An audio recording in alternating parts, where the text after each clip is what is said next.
Another one of the New Orleans Saints' top offensive coordinator candidates is now off the board. Who's left? We got all that and a little bit of lagniappe for you on today's episode of Locked On Saints. You are Locked On Saints, your daily New Orleans Saints podcast. Part of the Locked On Podcast Network, your team every day.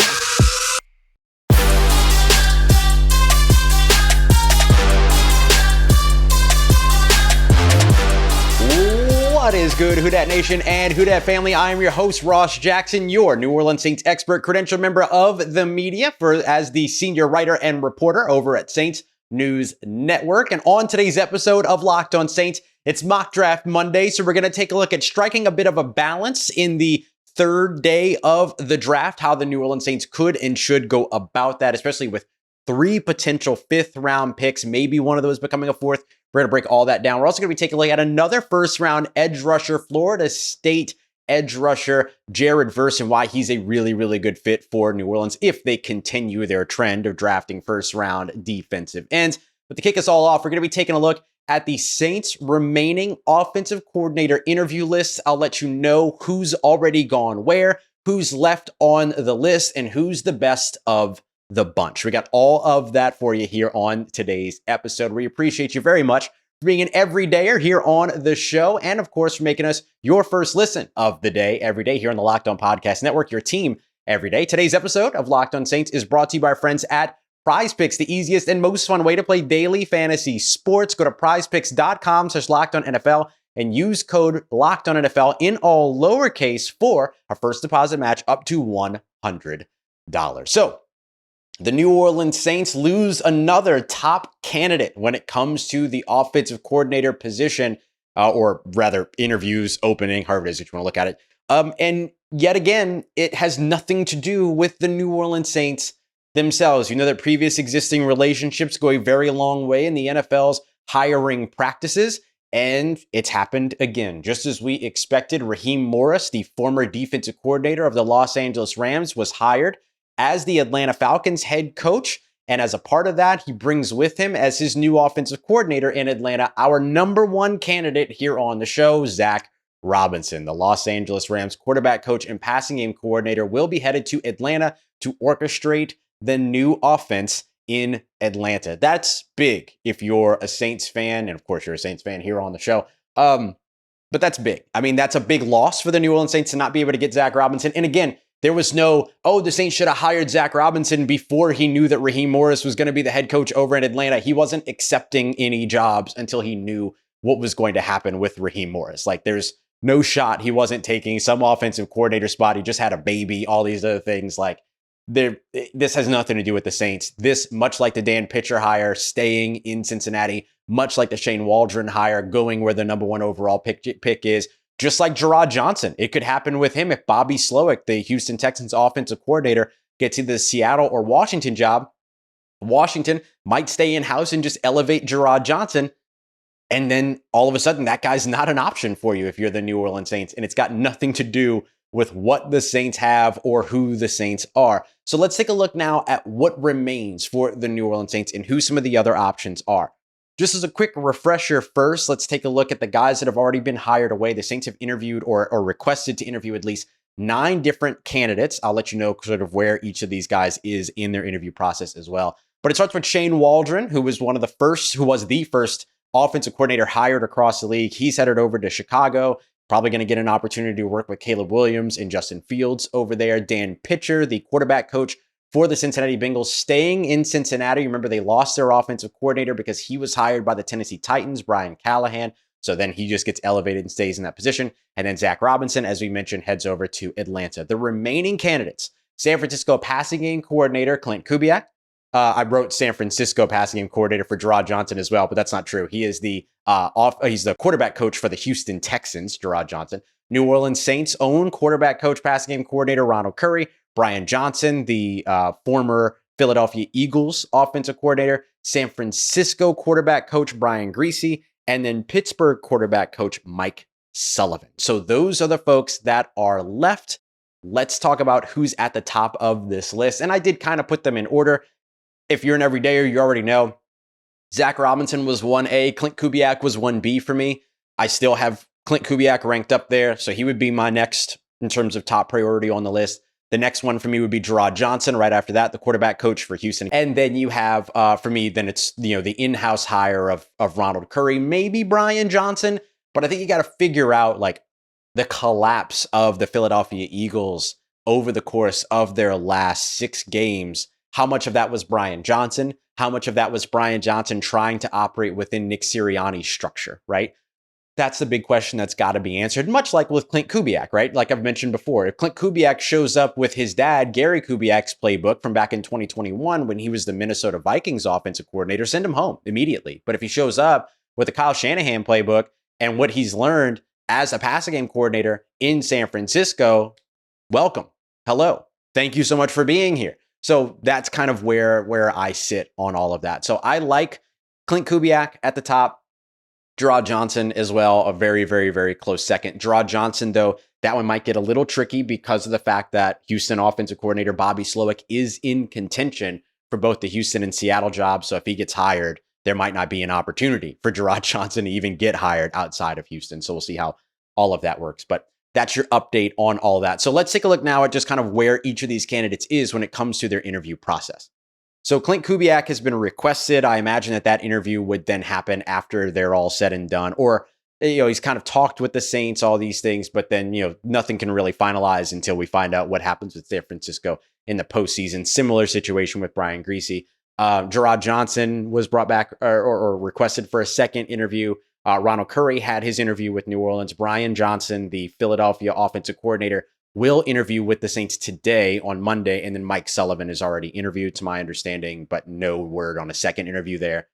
I think the Saints should stay as far away from even having a second interview with Mike Sullivan as possible. I'm sorry. He's just not the guy for me. I think you got to go forward thinking. You got to go young. You got to go like with one of these guys that is going to bring something new to your offense, not somebody that's basically going to come in and effectively like rehash a lot of the problems that you've already had. Although Pittsburgh did use a lot of motion. So that's one thing where you could see, I think they were a top 10 team in motion, according to Seth Walder.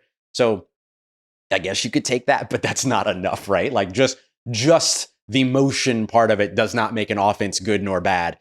You got to be able to do something a lot more creative than what we saw in Pittsburgh over the course of the last little bit. And honestly, what we've seen from Mike Sullivan over the course of his career as well, like not very good offenses there. I know that when he was with Eli Manning and Odell Beckham Jr. in 2016, they were, I think they were a 10-win team. They were a playoff team, all that stuff.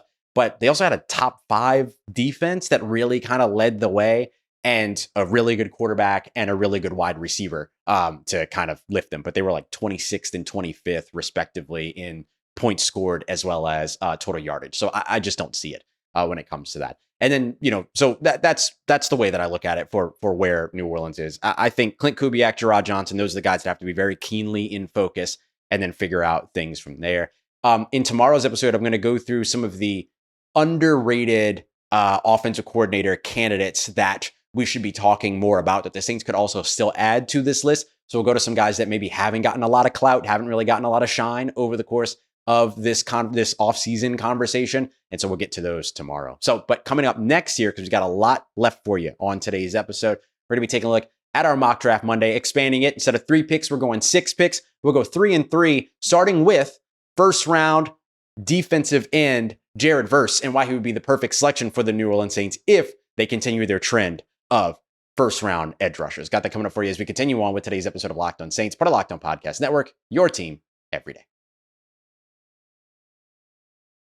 Today's episode of Locked On Saints is brought to you by our friends at Prize Picks, the easiest and most fun way to play daily fantasy sports, the only way that I'll play daily fantasy sports, because first of all, you can win up to 25 times your money back, and it's super easy to play. You pick 2 to 6 players, NBA, NFL, MLB, whatever it is that you're into, and much more. You can even go away from the big sports, and Prize Picks has you covered. And all you're doing is picking versus a projection. Prize Picks will give you a projection for that player. You choose whether or not they're going to come out at more or less or better or worse, however it is you want to look at it, but you pick more or less than that projection. If you get those right, boom, you win. It is just that simple. So head over to prizepicks.com/LockedOnNFL and use the promo code LockedOnNFL for a first deposit match up to $100 to get started. today. Go to prizepicks.com/LockedOnNFL, promo code in all lowercase LockedOnNFL for that first deposit match up to $100. Prize Picks, daily fantasy sports made easy. All right, family. Jerrod Verse, edge rusher from Florida State, is another one of those perfect selections for the New Orleans Saints in this year's 2024 NFL Draft first round. Appreciate you very much for being here and for making Locked On Saints your first listen of the day every day. Don't forget to go and check out Locked On Sports Today over on YouTube, the first ever national sports 24/7 stream covering everything from all over the world of sports non-stop. You can go find that by searching Locked On Sports Today on YouTube. Be a part of history and subscribe today. So, look, I know that the New Orleans Saints drafting defensive ends in the first round hasn't really panned out well, but there's two very, very good options that I think would absolutely pan out for the New Orleans Saints. We can't just rule the players out because of the Saints' bad luck at this position in the first round here as of late. The players are really, really good. And we talked about one of them, Leatu Latu, not too long ago. Now I want to get to Jerrod Verse, the Florida State edge rusher, and he's going to kick off our mock draft Monday this week in the first round, particularly drafting around 14. Not really a good spot to grab like one of those playmaking wide receivers or anything, at least in the simulations that we're doing right now. The board's going to get shuffled and be all over the place. Nothing that we know about the NFL draft right now on January 29th is going to matter at the time that we get to, or at least the order, is going to matter by the time that we get to the NFL draft. But working with these simulations right now, Jerrod Verse makes a lot of sense for New Orleans. So let's take a look at him. So we're talking 6'4", 260 pounds. He's a redshirt junior, checks all the boxes, fits the prototype, probably can bulk up a little bit as well. Certainly has the frame to be able to get it done, but this guy is absolutely disruptive. Just looking at his Florida State career, his 2 years in Florida State, 18 sacks during that time, 29 and a half career tackles for a loss as well. So not only is he active as a pass rusher, he's active as a run stopper as well. 21.8 2023 pass rush win rate, one of the best in the country at the position. And again, checks all the boxes from the size standpoint. So he would be, to me, a very, very good selection for the New Orleans Saints. I know the luck, the bad luck, the Marcus Davenport of it all, Peyton Turner, jury's still out, got to stay healthy, all that. But you can see when Peyton's on the field, he can make an impact. I think that the Saints should continue to invest in this position. And look, sometimes you got to swing, right? And look, they swung on Isaiah Foskey last year. I like what you see from Isaiah Foskey, but I think one of the things that's going to be with him right now is health, right? Same thing that we saw with Peyton Turner, same thing that we saw with Marcus Davenport. So they got to find one of these guys that's going to be able to stay healthy, but you're not going to find one that's able to stay healthy by not swinging, right? You're not going to hit the ball without swinging. And so if you're the New Orleans Saints in this first round, there's not a lot of opportunity for you to really go out there and do much else than invest in your trenches, whether it's the offensive line or the defensive line, at least as we're seeing the board fall right now, which again will change later.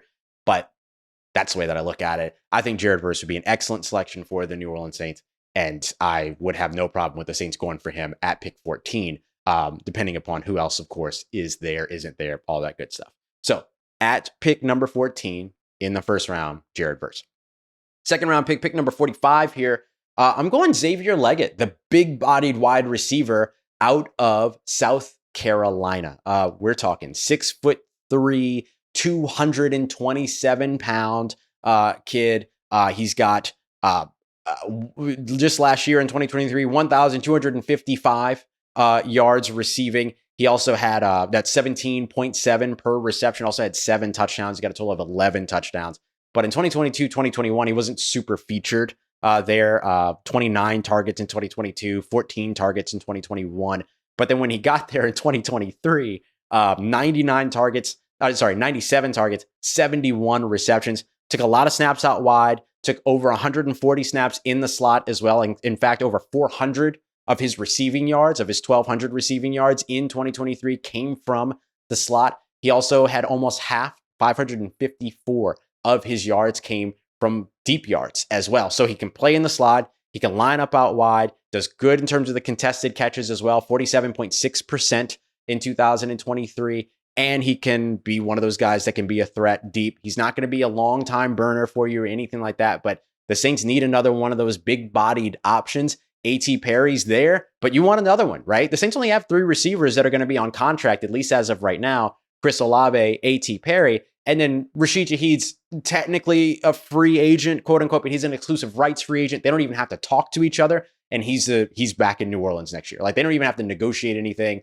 all that. I think that they will, because it would make sense to actually try to get Rashid to stick around for a couple of years, commit to a couple-year contract, as opposed to just bringing him back on the exclusive rights 1-year deal. But look, they don't even have to talk to each other, and he would be a Saint. So, but those are your 3 receivers, right? Are you going to bring back Keith Kirkwood? Are you going to bring back Lynn Bowden? Maybe. Like, those guys make a lot of sense for New Orleans and the different roles that they play. But a guy like Xavier Leggette can really give you another one of those talented number one style, ex-receiver style, excuse me, not number one style, but ex-receiver style guys that you could potentially throw to. And hey, look, with a 3.15 yard per route run average, it's really, really good. That's one of the best in the country. Only 2 drops last year on 97 targets. He's a sure-handed dude that can do a lot of different stuff for you. So I really, really like the idea of the Saints maybe rolling the dice on one of these young receivers. It's a fantastic receiver class this year, and he'd be a really, really good one. I believe he will be at the Senior Bowl, and so there'll be an opportunity to get a good look over at him. All right, to wrap up the first 3 picks here. So this pick, like I was using the PFF simulator, and so this pick still falls in the 4th round. So I tried to pick somebody that was like 4th/5th. Basically, what's happening is that I believe it's David Onyemata. His contract and his amount of snaps played could convey to a 4th round compensatory selection or a 5th round compensatory selection. It's going to be one of the two. I think that it's more likely to be a 5th round compensatory selection. So the Saints would get 3 5th round comp picks, 1 for Onyemata, 1 for Marcus Davenport, another for Caden Ellis. So I tried to grab a guy that's kind of like you could see going at the end of the 4th, into the 5th, midway through the 5th, something like that, just to make it a little bit more kind of accurate for you as best as I could, at least at this time. So I went with Javon Foster, the tackle out of Mizzou, out of Missouri, 6'5", 319 pounds, nestled right in where the Saints really like their offensive linemen to be. He could be a guy that maybe moves inside at the pro level, but he's played a lot of left tackle, over 800 snaps in each of the last 3 years at left tackle. Has allowed just 1 sack last year in 12 hurries, only 13 total pressures, despite playing 900 snaps. He's got a very good run block grade in both sides, whether it's the zone runs or the gap runs. Better as a zone run guy, which is good. If you're bringing one of those wide zone Shanahan guys, wide zone McVay guys, wide zone, whatever type of offensive coordinators, and you're trying to implement that into your offense, you want these athletic tackles. And a guy like Javon Foster is a very athletic tackle. He's also really good in terms of true pass sets. So when we say true pass sets, we're not talking about screens. Take the screens out, you take the play action snaps out, stuff like that. Snap the ball, drop back, block, deliver. He's really good in that area, but then has an even better pass blocking grade when you add in the screens and stuff like that. So there's a lot of good stuff that he can do. And that athleticism really helps in those situations, in the play action situations, the boot action situations, the screen passes, things like that. So, and you want the screen pass back in 2024, right? Like, you really want that to be back to being a part of the Saints offense in an effective way. And athletic guys like a Javon Foster can really help you do that. And so Javon's one of those guys that you draft, and then if he turns out to be a starter for you, great. If he doesn't, and he's one of those, guys that you get as to fill out the depth, awesome. Like, that's kind of what you want right now. And I don't think that's a bad way to be, especially if you're also able to address this beforehand in free agency a little bit. So that's Jerrod Verse, the defensive end from Florida State, Xavier Leggette, the wide receiver from University of South Carolina, and then Javon Foster in the 5th, 4th round, whatever that's going to be, the offensive tackle out of Mizzou. Next, we're going to talk about how you strike a balance in those day 3 selections. Javon Foster included finding a way to address the trenches and also get yourself some playmakers. We got that coming up for you as we continue on and wrap up today's episode of Locked On Saints, part of Locked On Podcast Network, your team every day. This segment is sponsored by BetterHelp. BetterHelp Therapy Online is awesome. Sometimes you really just need the opportunity to get some things off of your chest, big or small. Things like that can really start to build up, get at you. So it's important to let it out, especially to somebody that's kind of an unbiased party in your life. So today, I want to say how I feel about something, and you might even be feeling the same way this week. And again, as always with these, I like to stick to the sports here and just kind of vent a little bit about small things in my life. And one of the things that was really disappointing for me was watching the Baltimore Ravens just kind of fall apart on this phenomenal year for Lamar Jackson. Like, I was genuinely sad to see it. And I hated having to watch it. But shout out to the Kansas City Chiefs. Welcome back to the Super Bowl, I guess. Now, of course, look, problems come in all different shapes and sizes. Things can be much bigger than your favorite football teams and different football games and stuff like that. So remember, it's important to get those things off of your chest every once in a while. So if you're thinking about trying therapy, BetterHelp is the place to go. It's entirely online, designed to be flexible and suited to your schedule. So head over to betterhelp.com/lockedon to get 10% off of your first month. It's 10% off your first month by going to betterhelp, HELP.com/lockedon. Let's get it. Who Dat Nation? There is one playmaker I just cannot leave off of my mock drafts. I just can't quit him. I'll tell you who that is as we continue on with today's episode of Locked On Saints, our mock draft Monday. Don't forget, we are your team every day. So in tomorrow's episode, we're going to go over 3 different offensive coordinator candidates we haven't talked about and that aren't getting a lot of attention, including a quarterback coach from one of the playoff teams that played this weekend. So we're going to get to all that for you as we continue on in tomorrow's episode on Tuesday. And then, of course, all throughout the rest of the week, I'm at the Senior Bowl. So I'm going to be giving you top performers, guys that make a lot of sense. I'll give you all of the rumors, everything like that I'm getting as well. You can also get those very quickly by becoming a Locked On Saints Insider, which you can do by texting Who Dat to 504-285-7473 so you can keep up with me all throughout the week. All right. So mock draft Monday, wrapping up this one, just going through the rest of kind of like the 5th and 6th round. I just wanted to get the first 6 selections for New Orleans in here. And we've been doing 3 at a time and stuff like that, so I wanted to kind of double it. So there's just one playmaker that I just cannot leave off of these mock drafts, and it's Troy running back. Kamani Vidal. I can't not do it. 5'8", 218, junior classification. This dude is electrifying. 4,010 career rushing yards, 33 career rushing touchdowns as well. And then he's got 92 career receptions. Not a ton of receptions, don't get me wrong. Not as many as those like premier pass catchers that you see usually coming out of the college sports, but not as little as like a Kendre Miller had either, right? And that's not a shot at Kendre Miller. It's just, that's one of those big things was it's still a part of his game. And we actually have seen that pan out here in New Orleans. Now, running back might not be a huge need in your mind. And if so, that's fine. That's totally okay. It's kind of a need in mind. I don't know what's going to happen with Jamal Williams this offseason. Alvin Kamara is Alvin Kamara. Kendre Miller, can he stay healthy throughout the season? So I do think that like with there being so much uncertainty at the position behind Kendre Miller's health, hate to do that to him, but it's a question, right? And then, of course, the availability, like will Jamal Williams even be in New Orleans next year after coming off of a 17 touchdown year to score just 1 touchdown in a defiant move by the offense in order to get that done? Does he want to be here? You know what I mean? Like, can you blame him if he doesn't? And so I wouldn't be surprised to see the Saints maybe invest in another running back or find themselves in a situation where they have to invest in another running back. So Kamani Vidal, just electrifying. Get the ball in his hands, get him out in space. He's elusive. He can break tackles. He's electrifying as a playmaker. And I think that that's something that the New Orleans Saints offense desperately needs. And especially if you're going to pick up one of these great systems around the NFL as well, you might as well pick it up with guys that are going to be awesome, awesome in the meanwhile. And so I'm very much into the idea of grabbing Kamani Vidal, whether it's in the 5th round, in the 4th round, wherever it might be. All right, let's go next here. The other compensatory selection in the 5th round, I think it's estimated around 170. We'll see where it actually falls.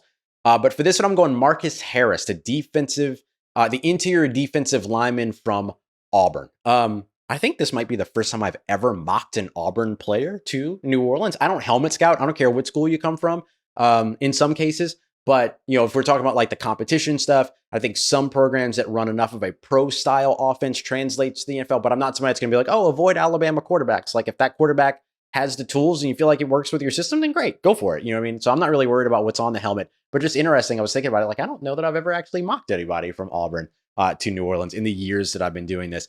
7 sacks last year in Pro Football Focus's numbers. So some of those are half sacks, things like that. But either way, that's awesome. I mean, we were excited this year about Brian Brzee and the amount of sacks that he got because you don't usually get a lot of sacks as an interior defensive lineman. You're usually a run stopper and stuff like that. But when you're a guy that can be disruptive like this, 16 hurries last year and then those 7 sacks in Pro Football Focus sacks, awesome. Really, really good.